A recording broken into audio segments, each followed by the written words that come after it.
मुलीला भेटायला गेलेल्या तरुणाचा खून, 4 संशयित आरोपींविरोधात गुन्हा दाखल. निजामपूर जैतने इथं आपल्या प्रेयसीला भेटायला गेलेल्या तरुणाचा खून झाला असून निजामपूर पोलीस ठाण्यात 4 संशयित आरोपी विरोधात गुन्हा दाखल करण्यात आला आहे. दरम्यान मयत अजय भवरेच्या नातेवाईकांनी पोलीस ठाण्याबाहेर ठिय्या आंदोलन केले.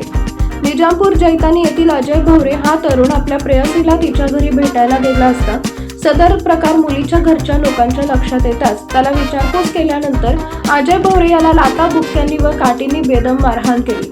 या मारहाणीत अजय भवरे हा बेशुद्ध झाला. त्यानंतर मुलीच्या कुटुंबियांनी पोलिसांना बोलावून सगळी हकीकत सांगितली. त्यानंतर पोलिसांनी अजय भवरे यांना शासकीय रुग्णालयात दाखल केल्यानंतर त्याचा मृत्यू झाला.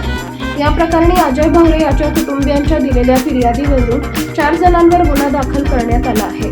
या घटनेनंतर अजय भवरेच्या कुटुंबियांनी व नातेवाईकांनी पोलीस ठाण्यात ठिय्या मांडला होता.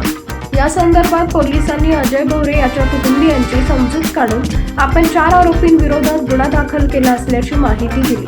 पण यामध्ये जो कोणी दोषी असेल त्याच्यावर कठोर कारवाई केलं जाईल असं आश्वासन देखील देते. पोलीस ठाणे इथे मर्डरचा गुन्हा दाखल झालेला आहे 262/24. त्याबाबत थोडक्यात हकीकत अशी की हा जो अजय भवरे मुलगा आहे हा त्याची प्रेयसीला भेटण्यासाठी आरोपींच्या घरी गेला होता आणि जेव्हा त्या आरोपींच्या लक्षात आलं की हा हिला भेटायला आलेला आहे तर त्यांनी त्याला मारहाणीस सुरुवात केली आणि बेदम मारहाणीमध्ये तो गंभीर जखमी झाला.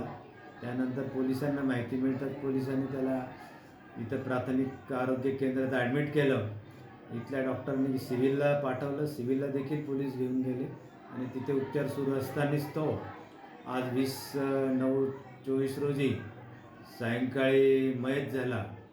सदरबाबत त्याचे वडील राजेंद्र भवरे यांच्या फिर्यादीवरून मर्डर तसेच ॲट्रॉसिटी कायद्याखाली सविस्तर गुन्हा दाखल करण्यात आलेला आहे.